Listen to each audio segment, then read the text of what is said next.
라는 제목으로 말씀 전하실 때 모두 큰 은혜 받으시길 바라겠습니다.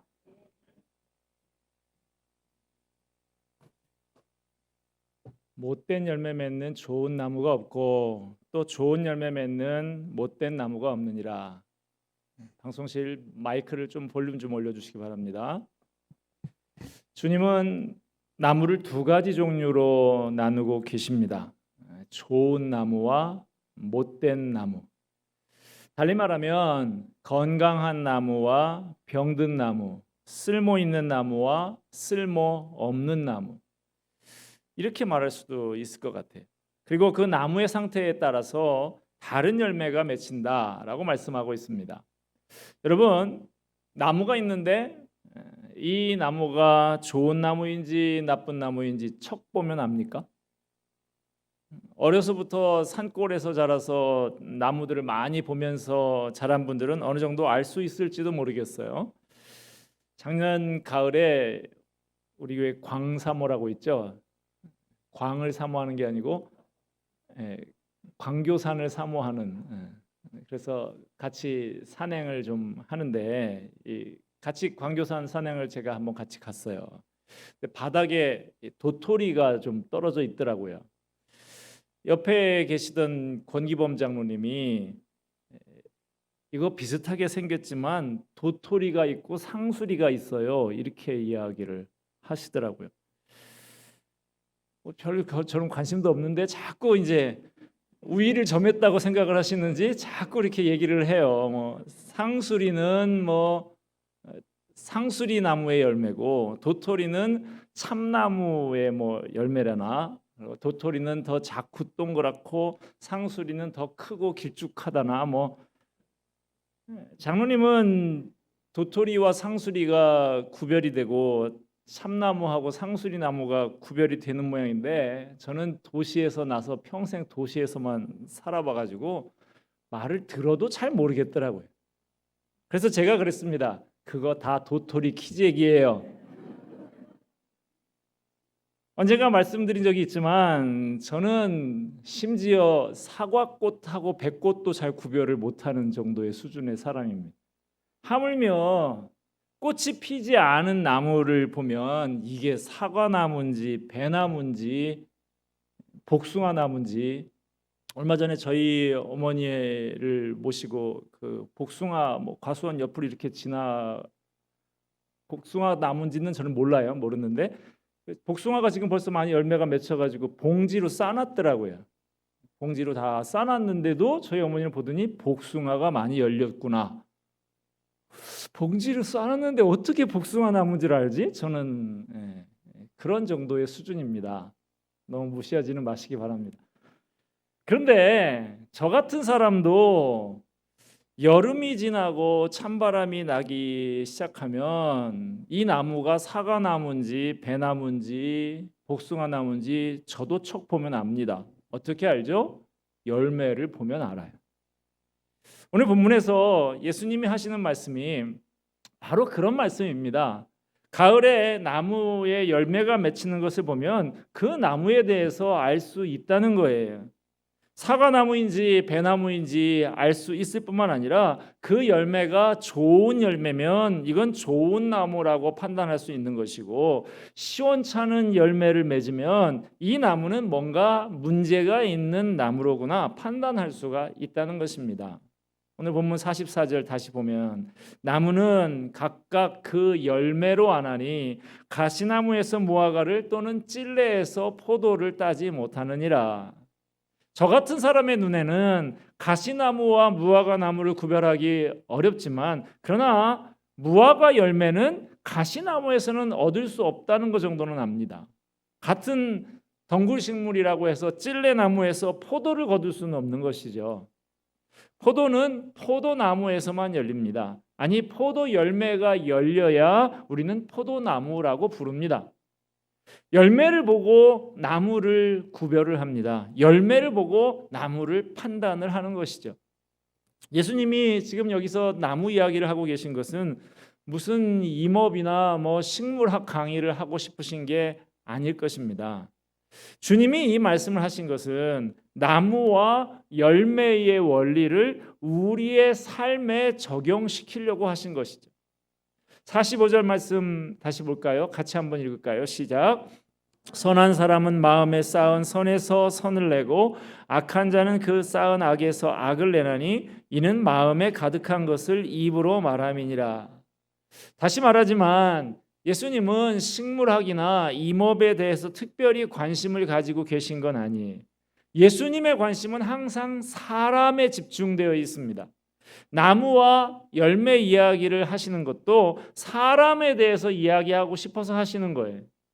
여러분, 어떤 사람이 신앙이 좋다는 것을 우리가 어떻게 판단할 수가 있겠습니까? 한 사람의 신앙의 인격을 살펴보려고 하면 그 사람의 행동을 보면 아는데 그 중에서도 그 사람이 말하는 것을 들어보면 안다는 거예요. 왜냐하면 그 마음에 가득한 것이 입으로 나오게 되기 때문이라고 주님은 말씀하고 있습니다. 나무가 맺는 열매를 보고 그 나무가 좋다 안 좋다 그렇게 평가를 하듯이 사람은 그가 내뱉는 언어를 통해서 그 인격을 알아볼 수가 있습니다.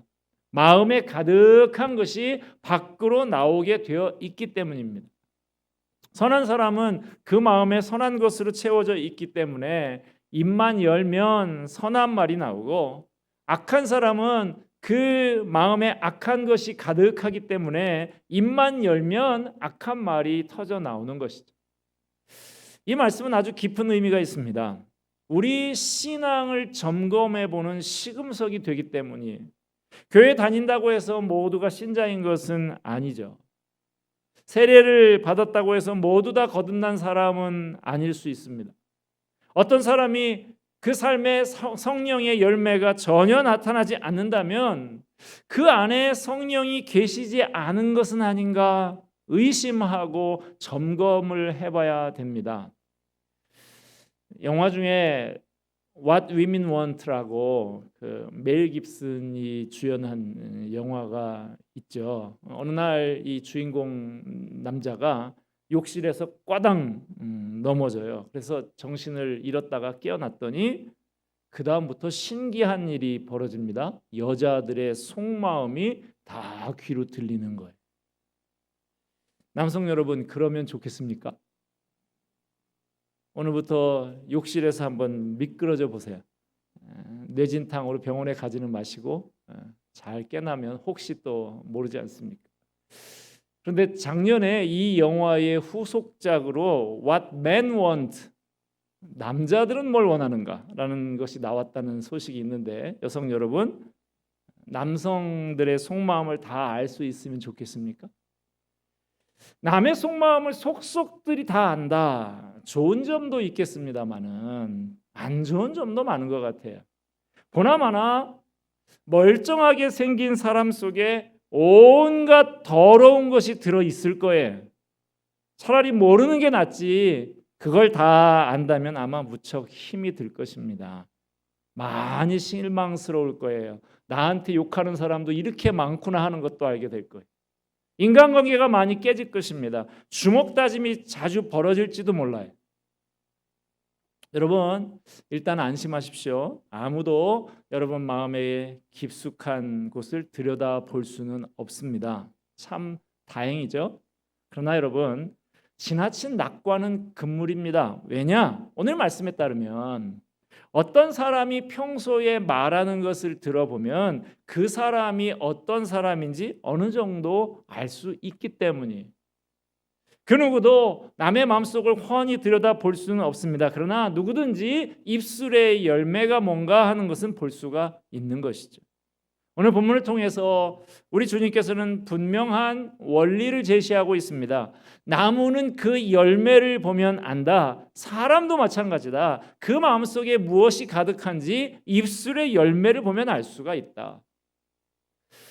여러분은 어떤 입술의 열매를 맺고 계십니까? 혹시 입술에 불평의 열매를 맺고 있지는 않습니까? 입만 열면 불평이 터져 나온다 하는 것은 그 마음속에 불만이 가득하다는 증거 아니겠어요? 어떤 사람이 계속 불평을 내뱉고 있는 걸 듣고 있자면 참 안 됐다는 생각이 듭니다. 듣는 사람도 괴롭지만 그 마음속에 불만이 가득 차 있으니 본인은 얼마나 힘들겠어요. 그 마음속에 우리의 평화이신 주님께서 계시지 않다는 증거입니다. 입술에 저주의 말이 흘러나옵니까? 그것은 마음속에 분노와 증오가 있다는 증거죠. 마음속에 화가 끓어오르고 증오가 가득하기 때문에 건드리기만 하면 욕과 저주가 튀어나오는 것이죠. 더러운 말과 속이는 말이 입술에 자리 잡고 있습니까? 그것은 더러운 영, 속이는 영이 그 마음속에 자리 잡고 있다는 증거입니다. 누구나 영 분별의 은사를 가지고 있는 것은 아닙니다만은 누구든지 말하는 것을 들어보면 어느 정도는 판단을 할 수가 있어요. 더러운 말, 속이는 말이 거침없이 튀어나오면 그 심령에 가득한 것을 알아볼 수가 있습니다. 여러분은 어떤 열매를 맺고 계십니까? 여러분의 입술의 열매가 뭔가 한번 생각을 해보세요. 여러분, 내 입에서 나도 모르게 터져나오는 좋지 못한 말들로 인해서 심각하게 고민해 본 적이 있습니까? 막 신경질을 내고 나쁜 말이 튀어나오는 것 때문에 괴로워해 본 적이 있으세요? 내 입에서 별 생각 없이 습관적으로 나오는 부정적이고 좋지 못한 말로 인해서 고민해 보신 적이 있습니까? 여러분의 삶이 거룩해지기를 진심으로 소원하고 계십니까? 여러분 안에 거룩한 영이 자리하고 있다면 더럽고 추하고 악의가 가득한 말이 습관적으로 튀어나올 수가 없어요. 여러분, 어떤 사람의 언어가 경건하지 못하다면 그 마음에 은혜가 없는 거예요. 아직 제대로 회개하지 않은 사람인 것입니다. 사람이 어떻게 다른 사람의 마음을 알 수가 있나? 10길 물속은 알아도 한 길 사람 속은 모른다라고 그랬는데 사람들은 그렇게 말을 할지 모르겠습니다. 물론 그 마음속에 들어가 본 것처럼 속속들이 다 알 수는 없을지 몰라요. 그러나 마음을 들여다볼 수는 없지만 그 입에서 나오는 말들은 들을 수가 있습니다. 저 사람 말은 거칠고 더럽지만 마음은 착할 거야. 이렇게 말하는 것은 우리 주님의 가르침하고 일치하지 않습니다. 주님은 나무는 그 열매로 아는 것처럼 사람도 그 마음속에 무엇이 가득한지 입술의 열매를 보면 알 수가 있다고 말씀을 하십니다. 우리 주님은 입에는 악하고 부정적인 말이 가득하지만 그 사람 속은 착하다라고 말하지 않습니다. 입으로 나오는 그것이 그 사람 안에 뭐가 있는지를 보여준다는 거예요. 나무는 각각 그 열매로 알아볼 수가 있습니다. 못된 열매 맺는 좋은 나무가 없고 좋은 열매 맺는 못된 나무가 없습니다. 선한 사람은 마음에 쌓은 선에서 선을 내고 악한 자는 그 쌓은 악에서 악을 내나니 이는 마음에 가득한 것을 입으로 말함이니라. 어떤 사람의 언행이 세속적이고 경건하지 못하고 비신앙적이라고 하면 그 사람의 심령 상태가 어떤지를 우리는 알아봐야 됩니다. 내뱉는 말은 거룩하지 못하고 지저분한데 그 심령은 바르다고 하는 것은 비성경적인 주장입니다. 그런 사람의 심령에 하나님의 성령이 계신다는 것은 잘못된 주장입니다. 여러분, 내 입술에 어떤 열매가 맺히고 있는지 자신을 진지하게 살펴보면서 점검해 볼 필요가 있습니다. 내가 누구와 자주 만나고 있는지, 그 만나는 사람과 더불어서 내가 어떤 말을 내뱉고 있는지 살펴볼 필요가 있습니다. 형제를 향해서 친절한 말이 나오고 있습니까? 형제가 들어서 힘을 얻을 수 있는 말이 나옵니까? 아니면 만나면 피곤하고 안 만났으면 좋겠고 피했으면 좋겠는 그런 사람인 것은 아닙니까? 형제를 향해서 친절한 말, 격려의 말이 나오고 있습니까? 그렇다면 여러분의 마음에 그를 향한 연민의 정이 있는 거예요. 자매를 향해서 이해하는 말, 용서하는 말이 나오고 있습니까? 그렇다면 여러분의 마음에 그녀를 향한 사랑이 있는 거예요. 여러분이 하나님의 용서를 경험했기 때문에 용서의 말이 나올 수 있는 것입니다. 여러분의 입술에 감사의 말과 찬양의 노래가 터져 나옵니까? 그것은 여러분의 마음이 평안하고 구원의 기쁨이 넘치기 때문입니다. 마음속을 들여다볼 수는 없지만 입술의 열매로 그 속을 짐작은 할 수 있습니다. 어디 기뻐하란다고 기뻐하게 됩니까? 마음속에 기쁨이 있으면 찬양이 터져 나오는 것이죠. 하나님과 더불어서 화목한 성도의 마음에는 평안이 넘치고 기쁨이 넘쳐나는 것입니다. 자기가 기쁘니까 다른 사람을 만나서도 좋은 말을 하게 되죠. 격려하는 말, 힘을 얻도록 북돋아 주는 말이 나오게 되는 것입니다. 자기가 불만스럽고 짜증스러운데 그런데 좋은 말이 어떻게 나옵니까? 그래서 상처를 주는 말이 튀어나오게 되는 것이죠. 마음속이 어떤 상태인가에 따라서 그게 바로 입으로 나오는 것입니다. 사람들은 경건해진다, 거룩해진다 하는 것을 굉장히 어려운 것으로 생각하는데 성경에 말하는 것은 아주 단순합니다. 분노가 그 마음에 자리 잡고 있고 더러운 말과 거짓말이 튀어나오는 것이 옛사람의 모습이라는 거예요. 새 사람은 거듭나서 새롭게 된 사람은 주님의 평강을 그 마음에 가지고 있으니까 자연히 이해하는 말, 용서하는 말, 감사의 말, 찬양의 말이 나오게 되는 것입니다. 여러분, 신앙생활 10년, 20년 하면 뭐합니까? 자기 배우자와의 관계에서 조금도 달라지는 것이 없다고 한다면 아무 소용없는 거예요. 신학 공부하면 뭐합니까? 가까이 만나는 사람들이 나로 인해서 힘을 얻고 있는지 살펴봐야 합니다. 우리 안에 분노가 가득하면 저주와 악담이 나오게 되어 있습니다. 그러나 우리 안에 평안과 감사와 찬양이 있으면 거기에서 좋은 게 나올 수밖에 없어요. 마음속은 들여다볼 수 없지만 말은 들을 수 있기 때문에 그래서 말을 중요하게 생각해야 됩니다. 우리 공동체를 세워나가는 데 있어서 말이 아주 중요한 거예요.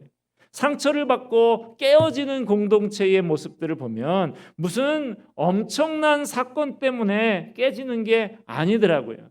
코로나19 바이러스 때문에 깨지는 공동체 없더라고요. 공동체가 깨지는 것은 대부분 말 때문에 깨지더라고요. 마음에 가득한 것은 어떻게든 드러나게 되어 있습니다. 마음 안에 있는 거 아무리 틀어막아도 흘러나오게 되기 마련입니다. 사람마다 기질은 달라요. 어떤 사람은 벽에다가 공을 던지듯이 그 속에 들어가기가 무섭게 바로 튀어나옵니다. 반면에 어떤 사람은 서서히 스며나오는 사람도 있어요. 어쨌든 품고 있으면 다 나오게 되어 있습니다. 표현하는 방법도 사람마다 달라요. 시골 사람들하고 도시 사람들하고 다르고 못 배운 사람하고 많이 배운 사람하고 다릅니다. 못 배운 사람은 훨씬 더 직선적이고 노골적입니다. 그런데 공부 많이 한 사람은 그러면 저절로 인격이 수양이 되느냐? 그렇지 않아요. 안 그런 것처럼 하면서 아주 은근하게 사람을 깔아 뭉개는 것이죠. 기질이 다르고 표현하는 방법은 달라도 안에 들어 있으면 나오기 마련입니다. 불만이 가득하면 불평이 터져 나오고 감사가 가득하면 찬양이 흘러나옵니다. 혼자서 방을 치울 때도 찬양이 터져 나오고 길을 가면서도 찬양이 입술에 흥얼흥얼 되게 됩니다. 속에 무엇이 들어 있는지 가만히 놔두면 잘 몰라요. 그런데 누가 슬쩍 흔들어 보면 그 안에 들어있는 게 나오기 마련입니다. 말하는 것을 들어보면 그 마음속에 어떤 영이 역사하고 있는지 뭐 그리 신령한 영 분별의 은사가 없어도 알 수가 있습니다. 열매를 보면 어떤 나무인지 압니다. 사랑과 희락과 화평과 오래 참음과 자비와 양선과 충성과 온유와 절제, 성령의 9가지 열매죠. 사랑의 말, 기쁨의 말, 화평하게 하는 말, 온유한 말이 여러분의 입에서 흘러나온다면 여러분 안에 성령께서 내주하고 계시는 증거예요. 악독이 가득하고 시기가 가득하고 수군수군하고 비방하는 말, 교만한 말 막 튀어나오면 그 속에 뭔가 문제 있는 것이 들어있다는 증거입니다. 의심하고 험담하고 비방하는 입술은 그 마음에 자리한 영이 무엇인가를 알려줍니다. 남을 이해하고 격려하고 축복하는 입술은 그 속에 주님의 영이 계시다는 것을 알려줍니다. 아무도 남의 속을 들여다볼 수는 없습니다. 그러나 입술의 열매를 통해서 마음에 무엇이 가득한지 엿볼 수 있습니다. 베드로전서 3장 10절 말씀 우리 같이 한번 읽어볼까요? 그러므로 생명을 사랑하고 좋은 날 보기를 원하는 자는 혀를 금하여 악한 말을 그치며 그 입술로 괴유를 말하지 말고. 야고보서 3장 2절 말씀도 같이 한번 읽겠습니다. 우리가 다 실수가 준비 안 됐나요? 제가 읽어드려야겠네요. 우리가 다 실수가 많으니 만일 말에 실수가 없는 자면 곧 온전한 사람이라 능히 온몸도 글래시우리라. 야고보서 3장 10절에서 12절 말씀은 준비가 됐을 것 같아요. 같이 한번 읽읍시다. 한 입으로 찬송과 저주가 나는도다. 내 형제들아 이것이 마땅치 아니하니라. 샘이 한 구멍으로 어찌 단물과 쓴물을 내겠느뇨. 내 형제들아 어찌 무화과 나무가 감람 열매를 포도나무가 무화과를 맺겠느뇨. 야고보가 편지를 써보내면서 뭐라고 합니까? 어떻게 한 입에서 찬송도 나오고 저주도 나오고 같이 나올 수가 있단 말이냐. 사람은 성령에 사로잡히지 않으면 자기 유익을 구하는 말이 튀어나오게 되어 있습니다. 성령 충만하지 않으면 남을 살리고 남을 세워주는 말을 하기보다는 내가 궁지에서 벗어날 말부터 하는 것이 죄악된 사람의 본성인 것입니다. 그러나 우리 안에서 이제는 다른 사람을 불쌍히 여기고 다른 사람을 이해하고 격려하고 축복하는 말들이 나온다고 하면 그건 우리 안에 계신 성령 때문인 것이죠. 우리 안에 선한 것이 본래 없었지만 선을 사모하고 감사하고 찬양하는 말들이 우리에게서 나오고 있다면 그건 우리 안에 계신 성령께서 역사하시기 때문인 것입니다. 자기 말이 신실하지 못한 것 때문에 고민하는 사람이 있고요. 전혀 개의치 않고 살아가는 사람도 있습니다. 우리는 내가 내 뱉은 말로 상처 입은 형제 자매가 있는 것을 보고 고민하면서 하나님 앞에 정결하게 서기를 원하는 사람이 되기를 바랍니다. 각자 자기 입술은 어떤지 살펴봐야 합니다. 다른 사람들이 내가 주님을 위해서 살고자 하는 소원을 내 입술의 말을 통해서 발견하고 있습니까? 우리 입술의 말을 들으면 우리가 하나님의 자녀인 것이 증명될 수 있겠습니까? 혹시 찬송과 저주가 함께 쏟아져 나와서 헷갈리게 만드는 사람 아닙니까? 은근히 남을 비방하고 허물을 들춰내는 입술은 아닙니까? 내 입술에 감사와 찬양의 열매가 나타나고 있습니까? 여러분, 우리의 행동은 우리의 인격을 측정하는 시금석입니다. 특히 내뱉는 말은 그 사람의 영적인 상태를 가장 잘 보여주는 것입니다. 그 마음에 가득한 것을 입으로 말하기 때문입니다. 혹시 나도 모르게 내뱉은 말이 남에게 상처를 주었다고 하면 그것 때문에 괴로워할 줄 아는 사람, 잘못했다고 용서해달라고 말할 줄 아는 사람이 그 안에 성령이 계신 사람입니다. 우리의 입술의 모든 말과 마음의 묵상이 주께 연락되기를 바랍니다. 내 입술의 모든 말과 내 마음에 품은 생각들이 주님께서 기뻐 받으실 만한 것들이 되기를 주님의 이름으로 축원드립니다. 기도하겠습니다. 거룩하신 하나님, 주님의 거룩하신 임재 앞에 서게 될 것이 우리의 입술 때문에 두렵습니다. 주님, 우리의 중심이 새로워지기를 소원합니다. 성령 충만하기를 소원합니다. 성령님께 사로잡히기를 소원합니다. 그리하여 우리의 입술의 말이 들어서 덕이 되는 말이 나오고 힘을 얻는 말이 나오고 이해하고 격려하는 말로 채워지게 도와주시옵소서. 내 안에 계신 성령을 근심하게 했던 더러운 말, 시기하는 말, 헐뜯는 말들을 제하여 주시옵소서. 주님, 우리의 입술이 감사와 찬양으로 가득하게 해 주시옵소서. 주님의 말씀이 우리 안에 풍성하여서 입을 열면 연약한 자들이 세움을 받게 하시고 괴로워하는 자들이 힘을 얻을 수 있도록 도와주시옵소서. 우리의 입술의 모든 말과 마음에 품은 생각이 주님께 연락되기를 소원합니다. 모든 말씀 예수 그리스도의 이름으로 기도드리옵나이다. 아멘.